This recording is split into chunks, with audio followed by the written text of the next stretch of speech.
Hilton brings you new ways to stay, with experiences that let you capture the glory days. Introducing the Graduate Hotels. Each inspired by local college towns, these stays are always original and never boring. Get in touch with traditions all across the country and enjoy a stay that's a class above the rest. Book at Graduate Hotels with Hilton Honors Points at Hilton.com. It's a win-win. Hilton, for the stay. Hey, Fidelity. What's it cost to invest with the Fidelity app? Start with as little as $1 with no account fees or trade commissions on U.S. stocks and ETFs. That's music to my ears. I can only talk. Investing involves risk, including risk of loss. Zero account fees apply to retail brokerage accounts only. Sell order assessment fee not included. A limited number of ETFs are subject to a transaction-based service fee of $100. See full list at fidelity.com/commissions. Fidelity Brokerage Services, LLC, member NYSE, SIPC. Finding a new job is stressful. But with Indeed, it doesn't have to be.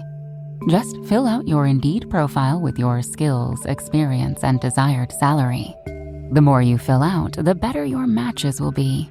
And hearing from hiring managers will be 2 times more likely. Relax. That's your Indeed profile sending opportunities your way. Indeed, the world can work better.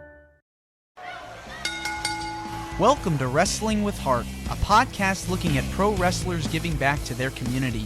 Join me, Stanley Carr, as I interview wrestling's hottest names who use their platforms as entertainers to raise awareness and do community service.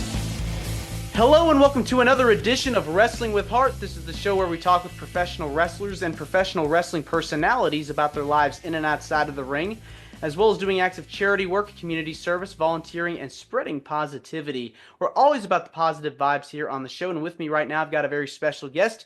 He is a former WCW World Tag Team Champion, competed for numerous promotions. Pleased to welcome the one, the only Lash Leroux. Welcome, Lash, to Wrestling with Heart.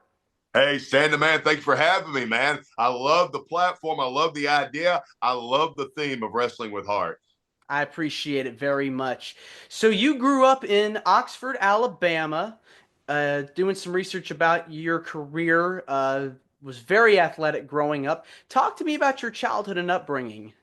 Well, I grew up dirt poor, man, in Oxford, Alabama. My mom quit school in the 8th grade, and she had 5 kids that she raised on her own. She never had a better job than just being the manager at a convenience store / gas station. So I started working at a very young age. We lived in some houses, Stanley, that didn't have running water or electricity. We were one of those kind of families that you were constantly moving the moment bills started piling up and catching up with you. And I started going to church in the community that I moved to there in Oxford when I was about 9 years old. And a guy that was a leader in the church became the closest thing to a father ever had. And he kind of took me under his wing. And I started working for him when I was about 9, just washing cars, cutting grass, so I'd have money to take these church trips.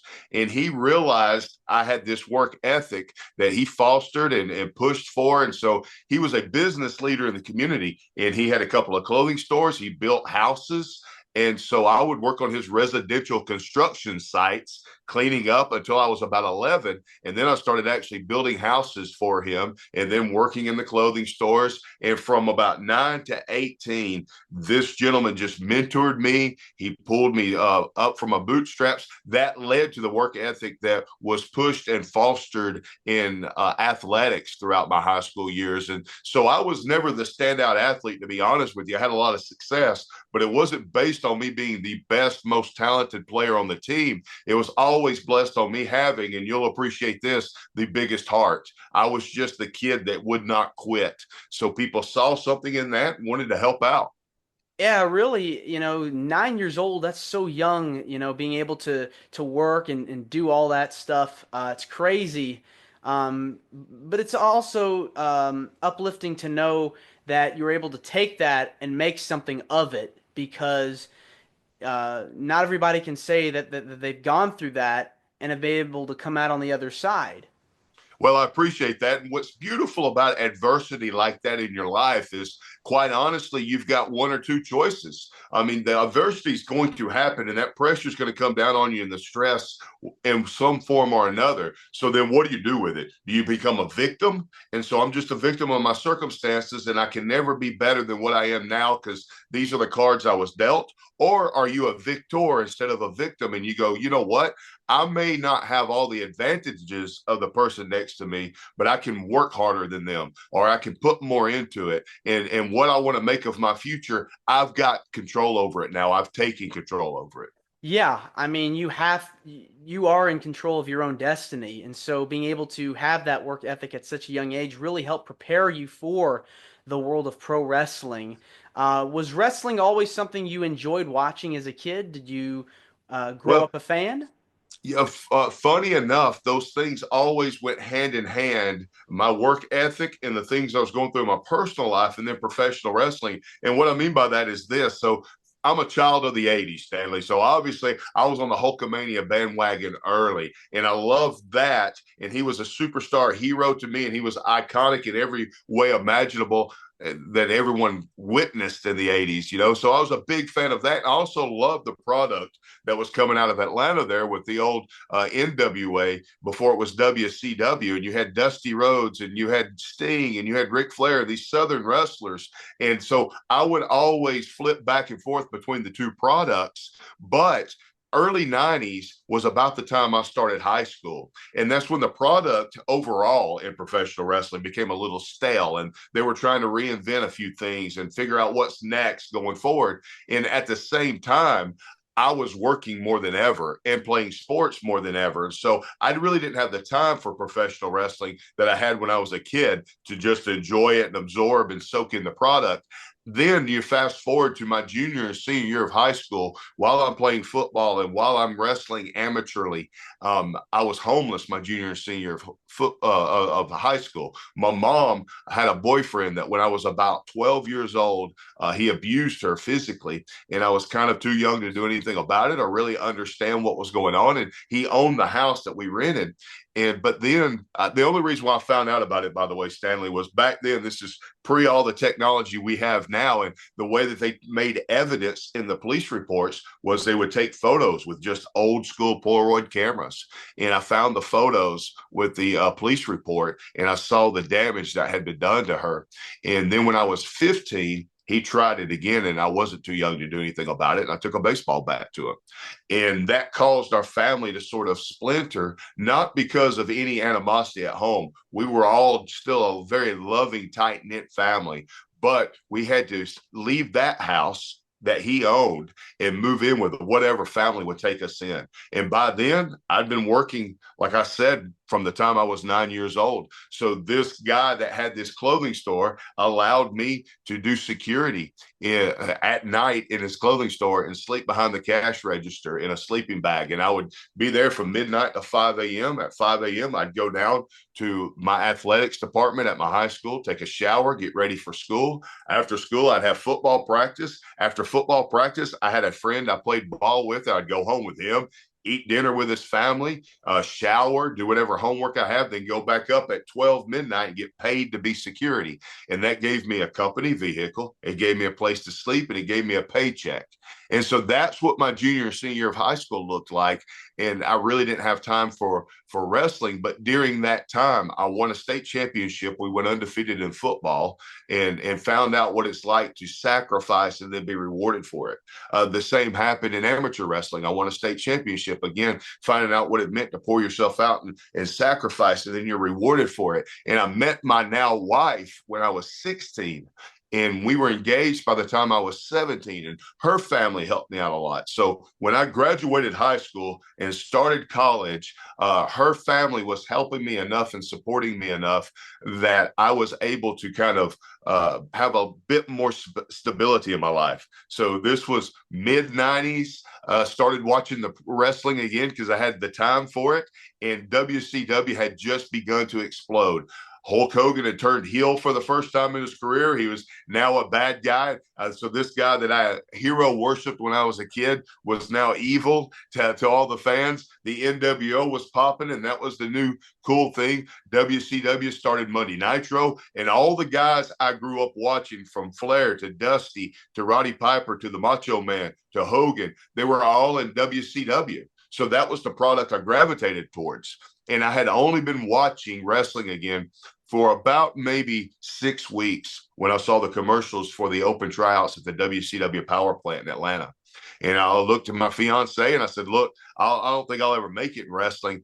I'm not that standout guy, but what a cool story to have. I want the adventure of saying I went to the tryout. Maybe I meet Hogan or Flair or shake their hand and get to have this great story for the rest of my life. And that was really the extent of my expectations until I got there. And when I got there in the tryout, I found out that was a whole different landscape than I expected.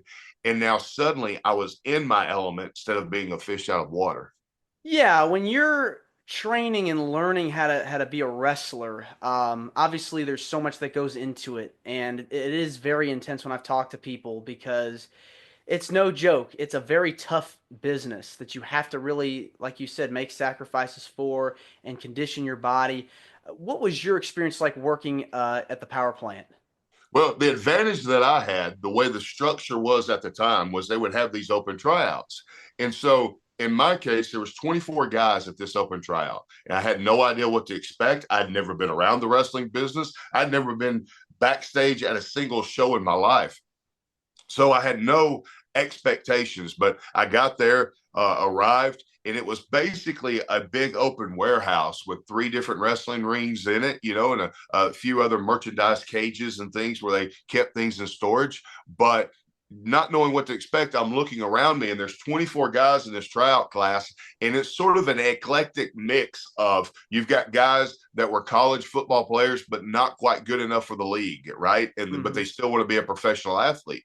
And then you had guys that were bodybuilders, professional bodybuilders, and was looking for a way to make money in the off season. And then you had guys that were just naturally 6'8", 350 pounds with tattoos and mohawks. But what all these guys had in common was they treated it like it was a casting call. And they thought, I check all the boxes. This is sort of an audition. And WCW is going to come in and take a look at me and see I fit the bill. And I'm going to be the next big star in professional wrestling. And the reality was, the guy who ran the tryouts at the time, they called Sarge, and he had been like a drill sergeant in the Coast Guard. And he walked in, man, about 5'6", 5'7", 230 pounds, just built like a human Rubik's Cube, just a big, thick dude. And man, he'd walk in, throw his bag down at 9 o'clock in the morning and go, grab a bucket. And grab a bucket. What do you mean? And they had these 5-gallon buckets all around the warehouse, and you flipped them upside down, and the squats were just touch and go, touch and go. And you do 50 squats, drop down, 25 push-ups, roll over, 25 crunches, run in place. Now it's 100 squats until you built up to 500 squats. And these guys that were not expecting to have to go through all of this started cramping up, or they were just not there for that sort of challenge. And he'd get in their face, man, like it was boot camp, and go, you called us, we didn't call you. If you can't do it, get out of here. We got plenty of wrestlers. And when I looked around and saw guys dropping like that, or just quitting and just giving up and just leaving and thinking they couldn't do it, I realized, oh man, I suddenly have gone from being the smallest guy here and the least advantaged guys here to I've got the advantage, because I'd been through some stuff in my life by that point. So even though I'm the youngest guy there and in the least amount of shape, I'm looking around and going, I'm the guy, you may ask me to leave, or you may tell me I'm not good enough, but I don't quit.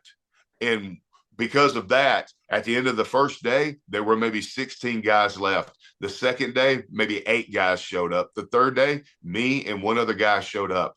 And even then, they bring you into an office. They'll say, look, we're not promising you'll ever have a job in WCW. You are not a professional wrestler right now, and we're certainly not offering you a contract. The only thing we're offering you is an open door that you can come and train and pay us to train you. We think you've shown us enough to believe that you've got the ability to learn how to be a wrestler. So I paid them, man. I had I had $1,500 to my name. It cost $3,000 to do the training. The rest of the $1,500 I worked off at CNN because Ted Turner owned that too, and I would just move around office furniture. But I drove 2 hours from Oxford, Alabama to Atlanta, Georgia, 2 hours there, 2 hours back, 5 days a week, 10 hours a day for maybe about 12 months before I actually had a match for WCW. And then I made sure I was ready for it. Yeah, as we're talking here, the theme really is having that work ethic and being able to put forth an effort and be able to develop a sense of confidence and a sense of passion for what we know as wrestling, professional wrestling. And any pieces of advice that Sarge or any of your trainers taught you that you still apply to today in life now? Well, it was just an overall theme of being willing to have the perseverance of not giving up. And what you realize is even someone like a Sarge that comes off with this gruff exterior, and you think that this guy doesn't even like me. Matter of fact, he doesn't like anybody. That's not true. Underneath it all, those people are there to help you and to try to push you and make you better. Oftentimes, I use the terminology when I'm trying to mentor younger people that you want to be coachable. Well, some people misunderstand that terminology of coachable because they take coachable as meaning that I'm going to be the guy that gives you a lot of positive feedback and advice, and I'm going to pat you on the back and tell you how great you're doing every day. Yeah, there's going to be a lot of that, Stanley, but there's also, when you're coachable, there's a lot of days when I went to practice when I was getting slapped in the head by the coach's baseball bat, and he's telling me, or a baseball cap, and he's telling me how terrible I'm doing everything and how I need to fix it, and he's yelling at me and motivating me. Now, he's not doing that to be negative or just be critical for the sake of critical. He's trying to push me to make me better. Yeah. And if you can see those motivations in people and take advantage of that rather than taking everything so personally, then there's no limit to what you can accomplish.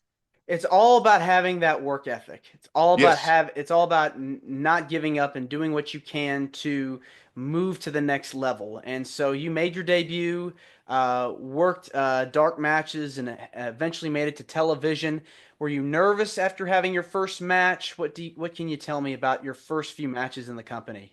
I was incredibly nervous. I'll never forget my very, very first match was against Perry Saturn, and it was worldwide Saturday night. And WCW back then, the way they taped the syndicated show was they would do it down at Orlando Universal Studios. And the reason why they would do that is it gave you a built-in audience, right? So you're now an attraction, and you could do 5 or 6 shows a day and tape enough to cover like 3 months of the syndicated show. And so you might be there for a week. WCW might be there for a week, taping all these shows throughout the day. And you just keep rotating them in and rotating them out. And the same way with the audiences. And you'd have these quick syndicated matches like a lot of guys maybe remember growing up watching on the weekend shows. And because of that, for us guys that were training at the power plant, they would just kind of let you know that, look, they're doing the tapings in Orlando this week. You can go down there and you can get in because you'll tell them, hey, I'm one of the trainers at the power plant. That gave you a little bit of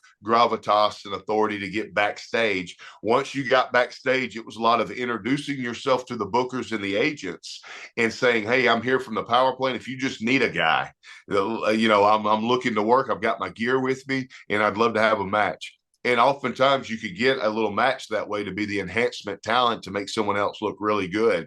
And so my first match was Perry Saturn. And I remember about to walk out on TV through that gorilla position and through the curtain. And it was really my first wrestling match ever. And I walked out and I thought to myself, man, I forgot that I'm about to go out on national TV with no shirt on, completely laid bare. And I was suddenly extremely self-conscious and nervous. I remember there was another guy that was a trainee in the back, and he had some gear made that was like a leather vest. And I begged him. I was like, man, let me wear your vest to the ring just so I feel like I'm covered up a little bit. It was that awkward for me in the beginning, but you very quickly become comfortable with it all, and you sort of find your way through those things and what works for you and what makes you stand out and what makes you different. What do you feel made you stand out as a talent? an unselfish way of looking at the wrestling business.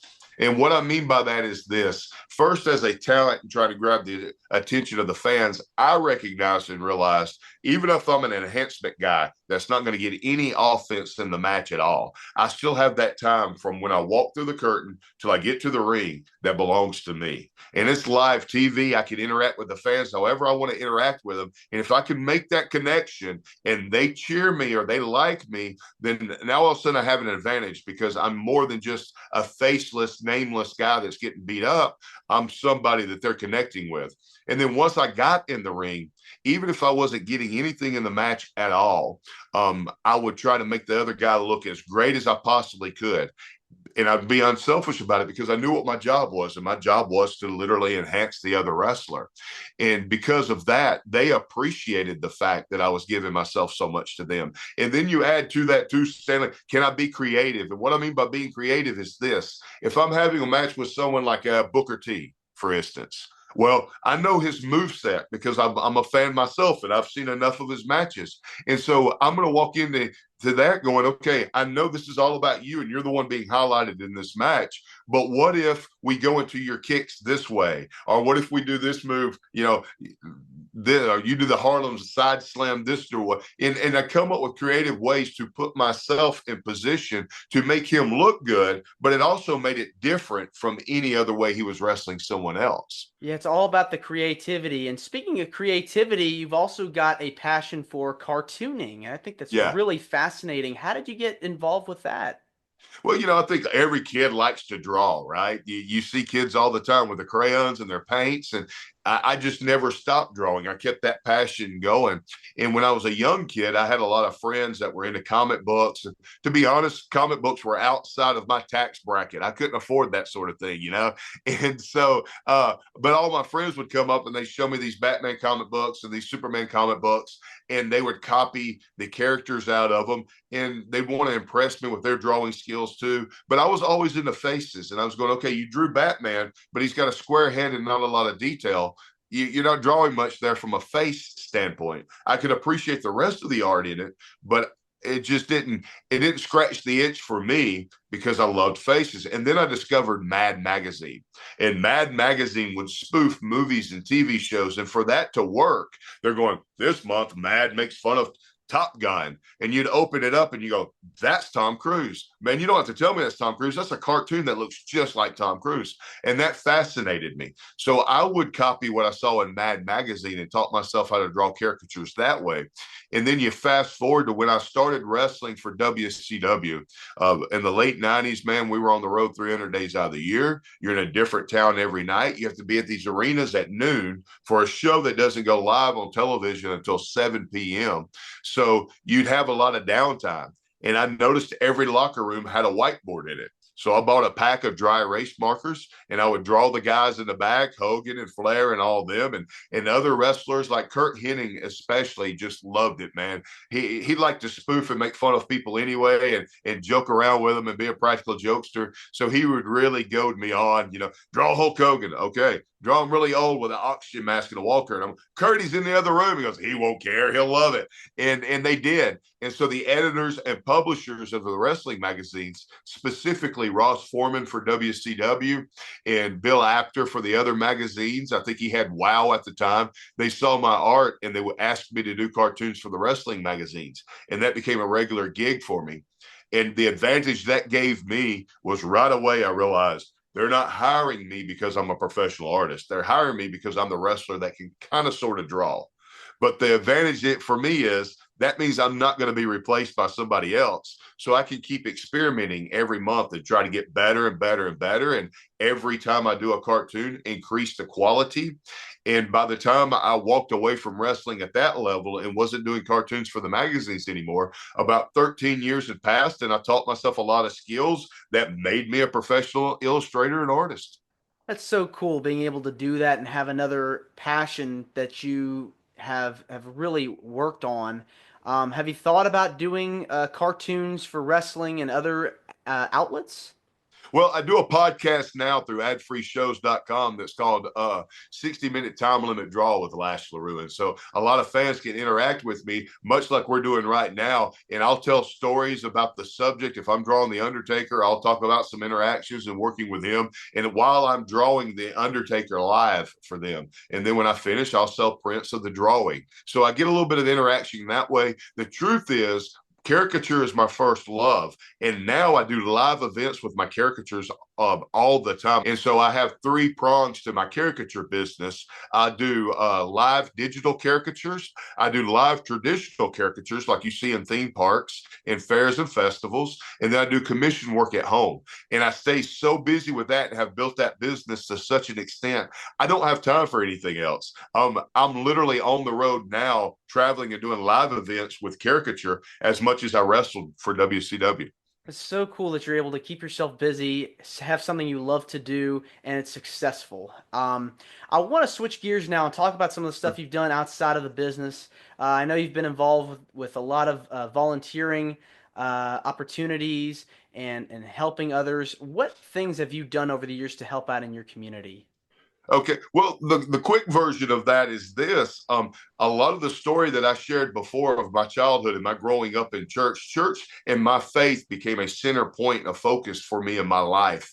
And I noticed I had a lot of people there that supported me and loved me and helped grow me within that community. And that meant a lot to me. And so at the time, the guy that I mentioned earlier, a guy by the name of Don Sills, was a leader in our church and a business leader in the community as well. And his sons, Donnie was his younger son, was his oldest son, and then Jerry Sills was the younger son. And they were about college age when I was 9 years old, and they were volunteers in the church doing youth work. And so I was very close to that family, grew up almost like another third child for them. And they became my family and my family of faith. And so fast forward, man, by the time I was 18, I was with WCW and I was traveling and doing wrestling, but I always stayed connected to them and connected to my roots at home. And I get asked a lot while I wrestled to come and share my testimony and my story to different groups and different church groups or civic groups or just community involvement leagues.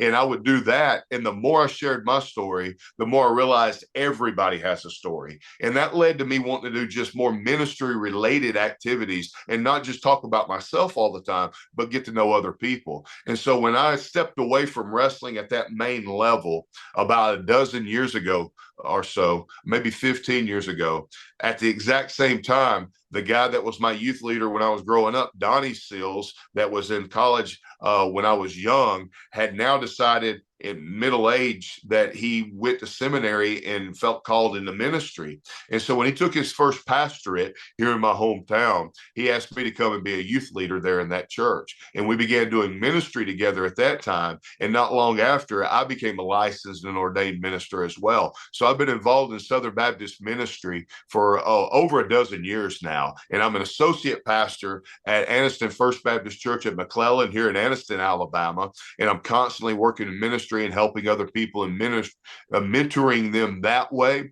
and leading in the church. The guy that was my youth minister growing up is now pastor there. So we're still together after all these years. That family is still close knit. We help out people as much as we possibly can. And we also have, I'm involved with another ministry here in town that started some homes for nonviolent drug offenders that are trying to transition back out to the real world. And that's our Father's Arms ministry here in Jacksonville. And we also have a free clinic that's open every Tuesday morning from about 9 a.m. until 1 p.m., where people can just come in from the community that have no insurance and no money, and they can be seen by a nurse practitioner that's overseen by a doctor, and they can have their medical needs taken care of and their care given to them without having any kind of financial responsibilities and no questions asked. Wow, it seems like you're doing so much and are really involved with your church. And was there like ever a particular event or series of events that you enjoyed being a part of with your ministry? Every event is a great event because of the interaction that you have with the people. And that's what it's always all about to me. No matter how you package an event, no matter how you try to promote it or try to sell it, or how many people show up, you never know what those individual moments are going to be like. And so it's very much driven by that. And you have these spiritual moments. And more than anything else, I enjoy connecting with people on that very spiritual level that then makes you sort of a family of faith. I've always said that I learned very early in life, you have your family that you're born into, and then you have your people around you that you choose to make family. And I think that's one of the beautiful things that happen to us in life, that we knit together with all these people. And no matter how you view your spiritual life, whether you're a traditional Christian or whether you're something else, we all have this spiritual element. We have something inside of us that tells us that, we're meant for a greater purpose here in this world, right? And I believe everybody inherently feels that in some capacity, no matter what kind of labels you put on it. And so I've really believed in the leaning into that. And I think that my life has been sort of a testament of recognizing that when you have that mentality, a lot of opportunities open up. And then it just becomes a question of, what do I want to do with it? And what am I going to do with this opportunity, not only to make my life better, but make the life better for people that's around me? Yeah, and seems like you've touched the lives of so many people that you've mentored. What has been their reactions and their feedback whenever you talk with them? And it's got to make you feel good whenever you've impacted their life. It makes me feel wonderful, man, because I look back and I see the giants that were in my life from a spiritual standpoint and what an influence they had on me and how they were game changers for me, man. And to turn around now, and I'm in a weird transition point in my life personally, where a lot of those heroes of my faith as I was growing up are starting to pass away. And while they're passing away, younger people are coming up behind me. They're looking to me more and more for some kind of leadership and some kind of guidance and some kind of advice in the same way I looked at those other people, which is a completely natural evolution. I get it, man, but it's overwhelming and it's humbling. And so I'm constantly now, my days are filled with this combination of being able to go back to the people that meant so much to me and show gratitude and be there for their family and tell them what they've meant to me. And by the way, as an aside note and a little parenthetical here, anybody that's listening to this, don't be so prideful are so stubborn that you don't go back to the people that's helped you out and take that opportunity while you can and before they're gone to say, you made an impact in my life and it meant the world to me. And thank you for that, because that will carry you through with so much power for the rest of your life. And it makes you more tender in your heart and sensitive to want to help the other people that are coming behind you. Yeah, I mean, you have to find it to show that gratitude and be thankful and humble for the people that have helped you out over the course of your life thus far, and being able to pay it forward to others that are going through the same thing. Absolutely. And it's particularly sensitive to me right now, Stanley. I'm not usually an overly emotional guy, but this time last year, as we were going into Easter, that gentleman that I spoke about, Don Sills, that was the closest thing to a father I ever had, passed away during that week. And I had to do the eulogy for his funeral and had to be there for the family. And I had to pastor them through it and minister them through it. And man, it was the hardest thing I ever did in my life. But what I always looked to and was always thankful for the opportunity that week in and week out, I would see him as an elder man coming into church on a Sunday morning. And I never missed a chance to hug his neck and said, I want to thank you for everything you did for me and tell you how much I love you. Yeah, it's always emotional, and it gets at your strings whenever there's someone out there that's near and dear to your heart that you lose. And having that opportunity to thank them for everything, it really glad that you're able to do that. Well, I think that the greatest gift that you can give back to people that have helped you out through life, and we've all had times in our moments in our life where we needed help and we needed someone to help pull us up. And I think the best way to pay that back and show gratitude is not only to tell people that, but to live your life in such a way that you show them that the investment was worth it. You invested in me, I'm going to make sure you get a return on that investment that's high. That ROI is going to be high when it comes to me. And I'm going to push myself to make sure that's the case. What are some ways that you display gratitude to others? Giving back in every way that I possibly can. My motivation in my life now is not about, hey, is this a good business decision? And it's not always about, hey, do I have time for this? Do I have time for that? I recognize more and more that there are certain moments in your life where you don't get an opportunity to do that over again, right? And so I may have plans, for instance, and then somebody else is getting married. And I go, okay, maybe I need to change these plans because this person, this is a big moment in their life and I want to be there for them when they've been there for me. Or I have a football coach that was very instrumental in helping push me through those times in my life when I was in high school where I needed that help having good work ethic and pushing through being homeless and all those issues. And those people were there for me and lifted me up. And he passed away a couple of years ago and had cancer. And I was able to be there by his bedside as he's passing and telling him, hey, you were someone that was so instrumental in my life. There are coaches that teach you the X's and O's of playing whatever sports you're playing. And then there's other people who are man makers. They help instill that character in you that molds you into the person that you become. And he was a man maker for me, you know, and so that I think that's the best gratitude you can ever show anybody. Yeah, it's always the little things in life that we have to appreciate and never take life for granted because you just never know. And it's always good to pay it forward to the next generation.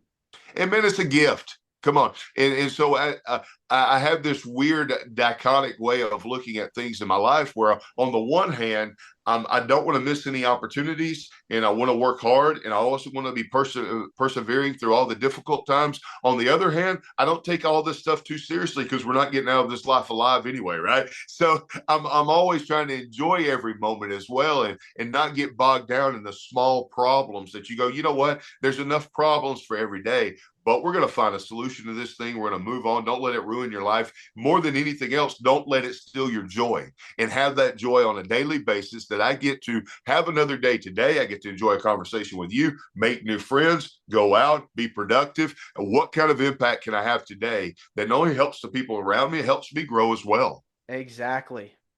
Lash, this has been wonderful getting the chance to speak with you. I want to say thank you for coming on to Wrestling with Heart. It means a lot to me, to my listeners and viewers that are watching this on YouTube. Where can people find more about you on social media, your podcast? Feel free to plug.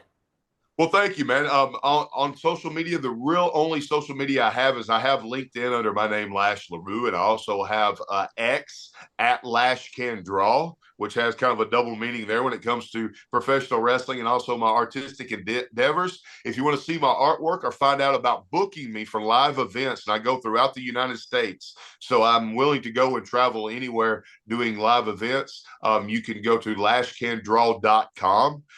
You can look at some of my work there, see samples of what I'm doing, or even drop a line through that. I have a very easy email address for people that want to reach me personally. It's lashwcw@aol.com. That has not changed for 25 years. So there you have it, man. I love it. Thanks again, Lash, and you're more than welcome to come back.